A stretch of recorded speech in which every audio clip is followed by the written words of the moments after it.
It's a crazy, crazy game, ladies and gentlemen, but maybe if they did like their GR stuff and then maybe a couple of collabs and things, it could be cool, but best of the year list shouldn't have retros in it. Hey, what up and welcome to another episode of Crease Heat, and this time we're doing the 2025 most underrated sneaker. We've got to go with the negative, then we go the positive. It's the yin and yang of life, right? Maybe we don't have to, but we have to. This is what we do over here at Crease Heat. Start out with the honourable mentions. I want to go with the Adidas Light Blaze. I didn't even know this shoe was a thing, and then when I'm coming across it, I think in the Philippines, and then again reminded when I start looking at websites and things that came out and everything like that, I just don't feel like there was any push behind it. I feel like this is a really nice shoe, and maybe if they did like their GR stuff and then maybe a couple of collabs and things, it could be cool, but there was just nothing. So the Nike Asia 1, AJA 1, Asia, I think. These look better than, I'm going to say, 90% of men's performance basketball shoes right now. I don't know what they're doing over at Nike, but what are the other ones? Not Stewie's. The Stewie's were good at Puma. Was it Ionescu? Can't think of her name, but she's basically got 2025 Kobe's. The women's basketball shoes are incredible. The men's basketball shoes, I don't know. There's a couple that are right, I guess, but yeah, I'm putting that on the list. Same with the Reebok Angel Reese 1. All the rubbish she cops online for the puff piece they did for Reebok and everything like that, when they actually released a shoe for her, I think these are sick. In terms of a performance basketball shoe, like I said, the women have got the better shoes. These are sick. Underrated. The Asics Gel Quantum 361 AMP. Whatever that joint is without the logo on the side, like, that is an incredible shoe in multiple different colorways. I just feel like they're too goddamn expensive. Great shoe, I'm just not going to spend 300 plus on that shoe. I just can't do it. I can't justify it. Great shoe, underrated, expensive. But let's get into the official top 10 most underrated sneakers of 2025. At number 10, we have the Nike Dunk Low Wizard. Now, in a very quiet year for Nike SB, it is crazy that this shoe was just released as a GR Nike Dunk. Not an SB Dunk, Nike Dunk. You can get these any store you go to right now. JD Sports, Foot Locker, Nike, whatever. They're sitting. And the level of details on these are really, really nice. Insole, outsole, everything. I don't know if these were meant to release for Halloween. I don't know if they did. Maybe they did. But there's not one bit of fuss. I have not seen anyone even wear these, post these, nothing. I'm pretty sure some places they even went on sale. But had you have made them SB, attached any brand to them, people go nuts for these. 100%. They're a really nice shoe. I think the features are really nice. Me personally, I was just trying to be good this year. Didn't really work out that way towards the end, but we're going to redeem ourselves. Just you wait. But yeah, I feel like super underrated. At number 9, it is a shoe that came back from a time where skateboarding was dominating the shoe industry. It is the Nike P-Rod 1. And let me tell you, like, these sold out. The white colorway, I'd been already looking at these on eBay, everything like that, and then randomly they get announced they're coming back. I'm like, oh man, I'm going to be able to get these. No problem. Let's go.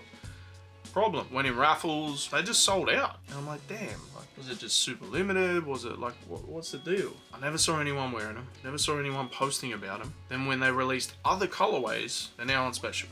That time and that era definitely was about majority white sneakers. So I feel like that one specifically had a lot of nostalgia for people. That was the pair that I wanted. I always wanted that pair. At that time, like, it was nothing for me to have a few pair of Air Force Ones. I think super underrated because when it came out, it definitely went nuts. Nobody's talking about it now. And they killed it with the retro. Absolutely killed it. I've seen them in hand, I've held them. Man, like, they improved a couple things, but like, for the most part, it's pretty damn close. At number 8, I may be a little bit biased. There may be a lot of nostalgia attached to it, but in terms of this shoe and its community, I saw nobody talking about this. So it is the Air Max Plus, or TN, I had back in 2007. It was my second ever pair of TNs, and I love them. Like, the nostalgia I have for these is through the roof. Is the quality great? No. Is the QC great? No. Do I still love them because of all the memories I have wearing these when I was a bit of a deviant? Absolutely yes. I don't think they're available anymore, but I don't remember seeing anyone posting them, wearing them or anything. Like, I feel like in the whole of TN Talk Australia, like, I was the only one asking about these. And they dropped, I want to say in Japan first, and then Europe and all this. I'm like, bro, if these aren't coming to Australia, I'm going to have to travel to wherever, but they didn't do them in a 10.5 either. These are a 10. Why didn't you do a 10.5? Underrated. I love the shoe. Underrated. I love it. The end. At number 7, we have the New Balance 993 Andrew Reynolds official shoe collab. I mean, he's sponsored, so it's like his signature shoe, but sneaker world knows about collabs. This shoe is such good quality. They look incredible. I want to say initially when they were getting talked out, there was heaps of hype, everything like that, and it just kind of fizzled out. I want to say in the skate world, the price of those shoes are astronomical in comparison to even an SB Dunk. But it's the quality of materials, it's the support, it's the cushioning that if you're 30 plus skating like I am. But even with that, me myself, I didn't pick up a pair. I feel like the first colorway that came out went crazy, was impossible to get. I want to say they've done a couple of colorways since that I wasn't really feeling. They may have done a grade A colorway, but yeah, I don't see skaters wearing them. I saw a bunch of New Balance heads go nuts for them. But even like in that world, because it's a skate shoe, it's like a niche outside of what they're used to. So for that reason, I'm going to say underrated. This shoe here, in its previous iteration, commanded $1,000+.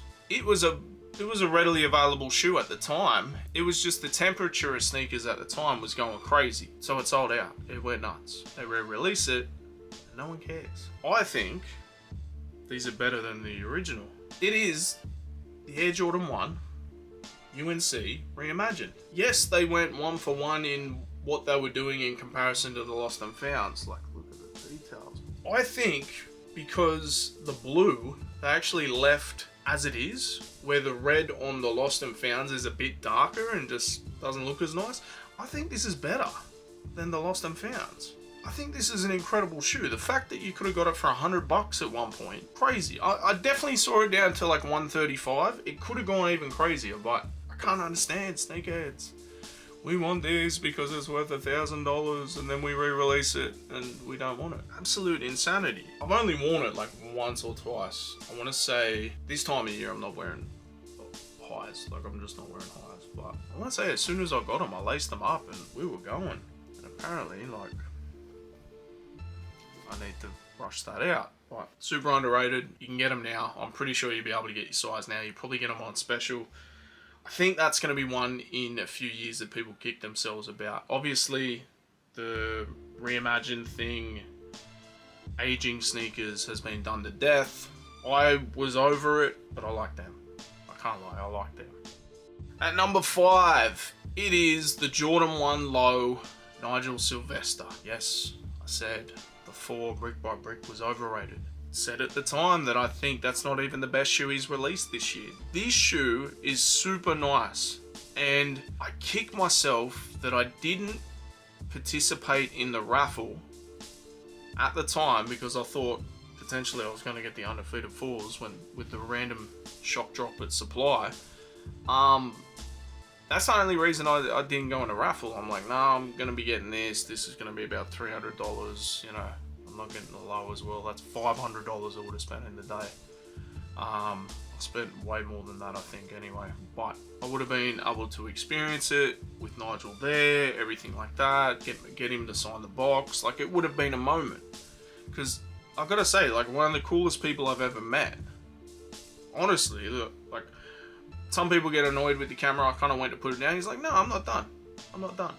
And I feel like there was zero hype for the lows. The fact that they brought him back, did they bring him back or did they just not sell that well? I don't know. Because I remember going into supply the first round and I could have got my size back then. So, I don't know.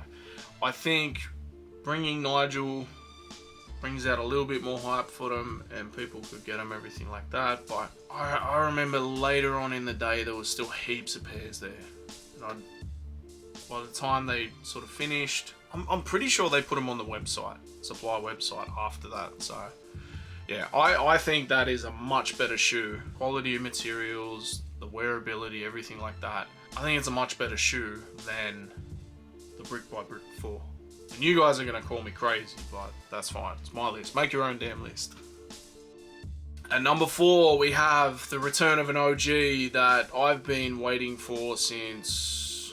when the last time they came out? 2016? I've been waiting on them, bro. I've been absolutely waiting on them. And the fact that they brought them out with the new shape that doesn't pinch your toe and everything, and like participated in the release of them overseas, and then was able to get my pair that was on the way. Probably could have got multiple pairs if I'm being honest, but nobody is talking about how nice these turned out. It is the White Cement 4. Like, what are we talking about? One of the greatest sneakers of all time, and no one is mentioning it. There is conversation that, you know, best of the year list shouldn't have retros in it, but fuck that. Like, if that's a good shoe, it should be in the conversation. Nike Air on the back. What are we talking about here? Like, that is one of the greatest shoes of all time. It came, it went, nobody cares anymore. Technology's killed our attention spans, bro, I'm telling you. At number 3, there's something out of left field, something that I kind of wanted, something that I'm probably going to have to pay resale for, but it is the Adidas Superstar X Clysomar. I think it's called Los Angeles. Superstars are one of my favourite shoes in the world. I love shell toes. And this may be the most perfect shell toe I've ever seen. The aged denim, again, we said age stuff is overrated, it's been overdone, but the aged denim look on these are incredible. They released at 2 different stores in LA and their online stores as well. One of them had more stock than the other, and the first one sold out instantly. The second one I tried to get, I even signed up to the company to be able to do it, and they don't ship to Australia. Twice, we are the same size, we do the same thing, due to a much broader audience, but I was in the comments heavy, like, I need 1 pair of 10s to come to Australia. Like, I don't think it got enough love, honestly. Like, I think because it's just a shell toe, people are like, eh, you know, but that shoe right there was incredible. And I will eventually get a pair. I don't want to pay resale. I don't pay resale, but I don't know. Maybe we're going to trade something. We do a trade. I don't know. Maybe we hit Christ up directly for a trade. I don't know. I feel like super, super underrated, incredible shoe. At number 2, you want to talk about Grail of Grails. At the time when these were released, these were a PE, unattainable, everything like that. And then they come back and nobody cares. It's the Jordan 12 Mellows. These are... man, I remember first seeing these and going, I need these. I've never been into 12s. That right there may be the best 12 of all time. I'm calling it. That's what I'm saying. I don't care what you're saying. Nah, dude, let me know in the comments. I'm probably bugging right there. But Carolina blue, majority white, they are such an incredible shoe. I don't think they dropped in Australia. Like, I don't remember seeing them. I don't remember seeing raffles. I don't remember seeing anything. In America, like, it's available now, so who cares? It's not a Grail anymore. I want to say the Retail Correction has them at the moment, and he actually just reached out. You know, we're obviously going to do an interview with him at some point, and he was busy, I was busy, it never happened. I wanted to showcase my shoes that I bought from there. But, yeah, he's got them on there, so Maybe we dip back into it just to get the mellow 12s. I don't know, man. These were a PE. These were a grail of grails to most people at the time. Now they're available. Zero talk. What are we saying? But there can only be one. The most underrated sneaker for 2025. Drum roll, if you would, please. Midas in the editing right now. Let's go. It is the Jordan 1 Low Obsidian. Take it in. Speaking of retail correction, this is where I got it from. Let's take it back to 2020 when this shoe popped off while we're all inside on timeout from the government, and every kid on TikTok was wearing the highs of these, and the prices went through the roof. Over $1,000. I think they're still over $1,000. They bring it back in a low, which is arguably more wearable. And yes, they sold out pretty quick in Australia.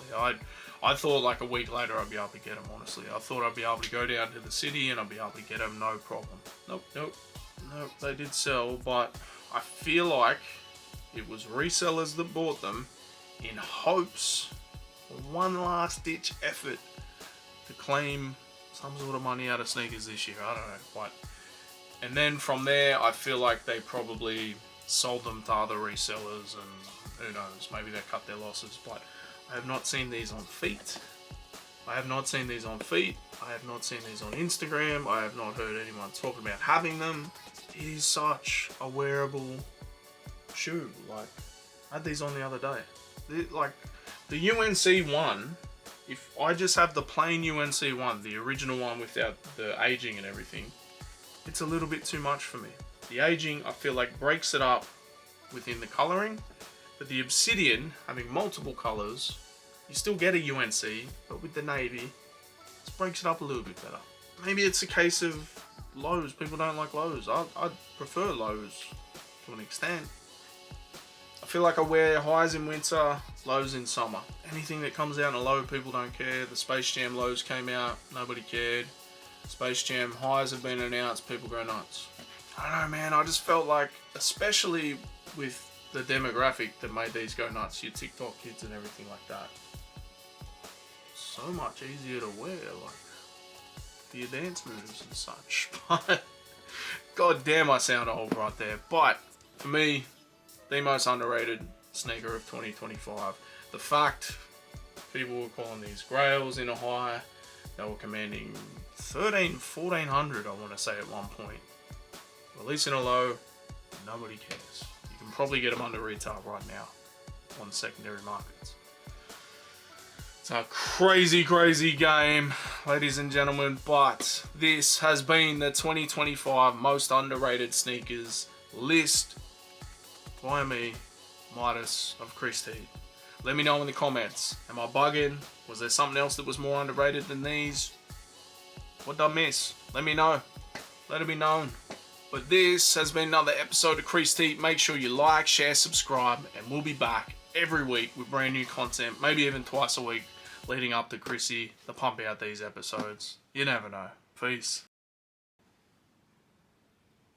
Got dirt in my bloody soul. Hope it's not dog poo. Look, I know what we said about last time. I don't really, I'm recording this in the future, so I can tell you some scores if you like. No.